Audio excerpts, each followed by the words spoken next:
বৃষ্টির কারণে বাংলাদেশ ও নিউজিল্যান্ডের মধ্যখানে টি-20 ম্যাচ 20 ওভার কেটে 15 ওভার ম্যাচ গড়ালো। ইতিমধ্যে খেলা চলতেছে এবং বৃষ্টির কারণে 5 ওভার কেটে দিছে, তাই 15 ওভারে ম্যাচ গড়াবে। এই 15 ওভারে বাংলাদেশ কত রানের টার্গেট দিবে? বাংলাদেশ কিন্তু ইতিমধ্যে 10 ওভার খেয়ে ফেলছে এবং উইকেট চলে গেছে 5। হাতে আছে আর 5 উইকেট এবং ওভার রয়ে গেছে 5 ওভার।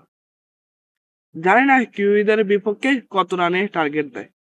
এবং আজকে কিন্তু সিরিজ নির্ধারিত ম্যাচ এবং সিরিজ জয় হবার ম্যাচ। এই ম্যাচ যদি হারে বাংলাদেশ তাহলে সিরিজ ড্র হবে।